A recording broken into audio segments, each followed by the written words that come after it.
Good morning students. मैं doctor नीलम आपका अपने चैनल स्टडी एंड रिसर्च में स्वागत करती हूँ। आज हम सॉल्व करने जा रहे हैं पेपर 1 हिस्ट्री का।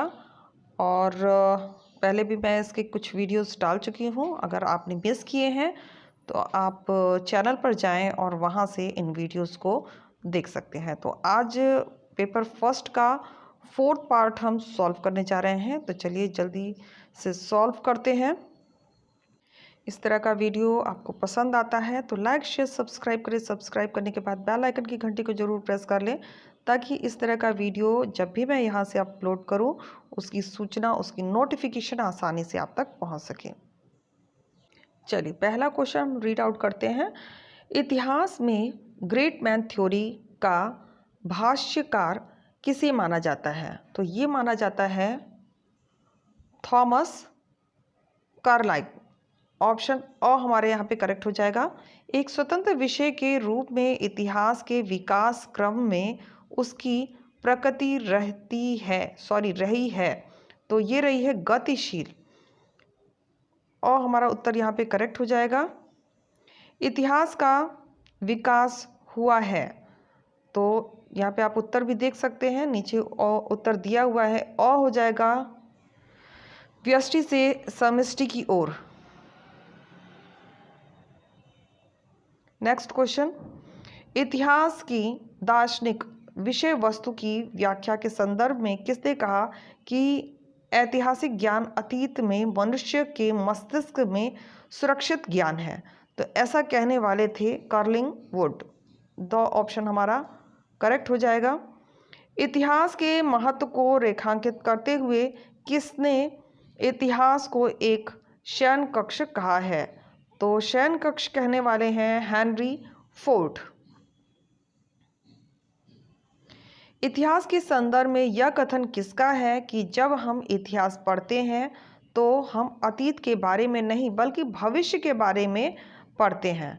तो ऐसा मानने वाले थे, ऐसा स्टेटमेंट देने वाले हैं सर जॉन सीले। चलिए नेक्स्ट कथन पे आते हैं। यहाँ पे बहुत सारे स्टेटमेंट्स हैं जिन्हें हमें सॉल्व करना है। यहाँ पे स्क्रीन पे जो स्टेटमेंट दिया है उतना क्लियर नहीं है, फिर भी मैं रीड कर रही हूँ। इतिहास अतीत और वर्तमान के मध्य एक चिरंतर संवाद है। तो ऐसा स्टेटमेंट देने वाले थे E.H. कार। ऑप्शन हमारा यहाँ पे करेक्ट हो जाएगा। नेक्स्ट देखते हैं, इतिहास के संदर्भ में यह कथन किसका है कि इतिहास की विषय वस्तुनिष्ठता। फिर से एक बार रीड कर लेते हैं। इतिहास के संदर्भ में यह कथन किसका है कि इतिहास की वस्तुनिष्ठता तथ्यों की वस्तुनिष्ठता नहीं हो सकती, क्योंकि इतिहास के तथ्य और उनकी व्याख्या अतीत, वर्तमान और भविष्य के पारस्परिक संबंधों पर टिकी हुई है। तो ऐसा कहा है E.H. कार ने, और ऑप्शन हमारा यहाँ पे करेक्ट हो जाएगा। इतिहास के संदर्भ में इतिहास के संदर्भ में किसकी प्राप्ति नहीं की जा सकती है? तो ये जो प्राप्ति नहीं होती है वो हो जाएगा निरपेक्ष सत्य की। नेक्स्ट, इतिहास में वस्तुनिष्ठता से तात्पर्य है। तो इससे तात्पर्य है तटस्थ भाव से इतिहास का वर्णन करना, मतलब किसी तरह का अपना उसमें मनोभाव नहीं मिक्स करना, तटस्थ रहकर इतिहास को लिखना, इसे वस्तुनिष्ठता कहते हैं। नेक्स्ट पर आते हैं, किसने इतिहास लेखन को व्यक्ति की अंतर चेतना का विषय माना है? तो रैके ऐसा मानते हैं। ऑप्शन ब हमारे यहाँ पे करेक्ट हो जाएगा। किसने समाज को इतिहास का विषय मानकर उसे प्रमुखता प्रदान की? तो हेनरी पिरेन हो जाएंगे। ऑप्शन हमारा करेक्ट हो जाएगा।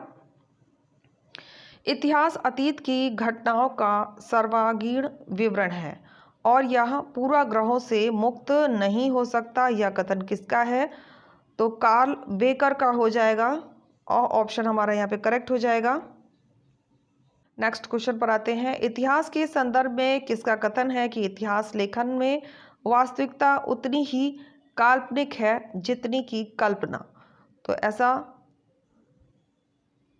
गिरजल हो जाएंगे, वह ऑप्शन हमारा यहाँ पे करेक्ट हो जाएगा। इतिहास ने तो वोल्टेयर दृष्टिकोण की प्रगाढ़ विषय निष्ठता है और न गणित की निव्यक्ता निश्चयात्मक वस्तुपरकता। यह कथन किसका है? तो ये कथन है डेविड थॉमसन का। वह ऑप्शन हमारा यहाँ पे करेक्ट हो जाएगा। एक बार और रीड आउट कर लेते हैं। इतिहास ने वोल्टेरियन दृष्टिकोण की प्रगाढ़ विषय निष्ठता है और न गणित न निवैयक्तिक निश्चयात्मक वस्तुपरकता। यह कथन दिया गया है डेविड थॉमसन के द्वारा। इतिहास में अन्वेषणात्मक सक्रिया का स्वरूप है, तो वैज्ञानिक हो जाएगा। ऑप्शन यहाँ पे हमारा करेक्ट हो जाएगा। इतिहास की अन्वेषणात्मक प्रक्रिया के विभिन्न स्तर हैं, तो इसके अन्वेषण जब हम करते हैं तो इसमें विभिन्न चरण आते हैं, तो ये सभी के सभी हो जाएंगे। ये सारे चरण इसमें मौजूद रहते हैं।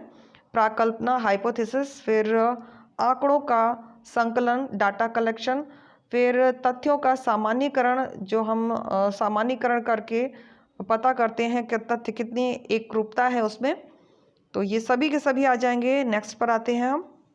इतिहास की अन्वेषणात्मक संक्रिया का प्रमुख उद्देश्य है, तो इसका जो प्रमुख उद्देश्य होता है वो होता है सत्य का उद्घाटन। मतलब जो भी समस्या दी गई है और उसकी एक हम परिकल्पना बनाते हैं कि इसकी समस्या का क्या कारण हो सकता है, और जब हम उसकी स्टडी करते हैं तो बाद में हमें पता चलता है हमारी परिकल्पना सही है या गलत है। मतलब कि सत्य जो सामने आता है उसी से हमें पता चलता है।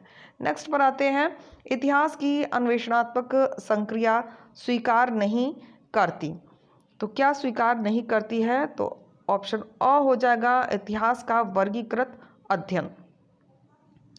नेक्स्ट पर आते हैं। इतिहास में आलोचना के संदर्भ में वर्ग संघर्ष को स्वीकार करती है, तो क्या स्वीकार करती है? तो हो जाएगा मार्क्सवादी विचारधारा, और ऑप्शन हमारा यहाँ पे करेक्ट हो जाएगा। यहाँ पे मैं आपको जानकारी देना चाहूँगी कि कमेंट बॉक्स पे आप कमेंट करके अपने सुझाव को दे सकते हैं, और इसके अलावा मैं इसकी जस्ट बाद सेकंड पेपर भी अपलोड कर रही हूँ, तो आप अगर कंटिन्यू बने रहना चाहते हैं तो इस वीडियो के साथ ही सेकंड पेपर की भी स्टडी करते जाएं। और इस वीडियो को कम से कम 1 से 2 बार देखेंगे तो ये अपने आप ही आपको लर्न होते जाएंगे। तो चलिए आते हैं अपने क्वेश्चन पे। भारतीय इतिहास लेखन में किस विचारधारा ने साम्राज्यवाद को तार्किक रूप से उचित बताया? तो हो जाएगा साम्राज्यवादी विचारधारा, और ऑप्शन हमारे यहाँ पे करेक्ट हो जाएगा पूंजीवाद की ओर आलोचक। तो ये हो जाएगा मार्क्सवादी विचारधारा, व ऑप्शन हमारा यहाँ पे करेक्ट हो जाएगा। इतिहास के संदर्भ में साम्राज्यवादी आलोचना को स्वीकार किया है, तो जो स्वीकार करने वाले थे वो थे आर.सी. मजूमदार। सो ऑप्शन हमारा यहाँ पे करेक्ट होगा। इतिहास लेखन की परंपरागत पद्धति की आलोचना की गई, तो आलोचना की गई उत्तर आधुनिकतावादों के द्वारा। फिर ये आ गए हम लास्ट क्वेश्चन पे, और लास्ट क्वेश्चन है हमारा, किस विचारधारा की भुजमान यूरोप के पुनर्जागरण से मानी जाती है? तो हो जाएगा उत्तर आधुनिकता, आधुनिक विचार, व ऑप्शन हमारा यहाँ पे करेक्ट हो जाएगा। तो उम्मीद है आपको वीडियो पसंद आ रहा होगा। वीडियो पसंद आता है तो लाइक शेयर सब्सक्राइब करें। सब्सक्राइब करने के बाद बेल आइकन की घंटी को जरूर प्रेस कर लें, ताकि इस तरह का वीडियो मैं जब भी अपलोड करूँ उसकी सूचना, उसकी नोटिफिकेशन आसानी से आप तक पहुँच सके। तो मिलते हैं नेक्स्ट वीडियो में। Take care and bye bye.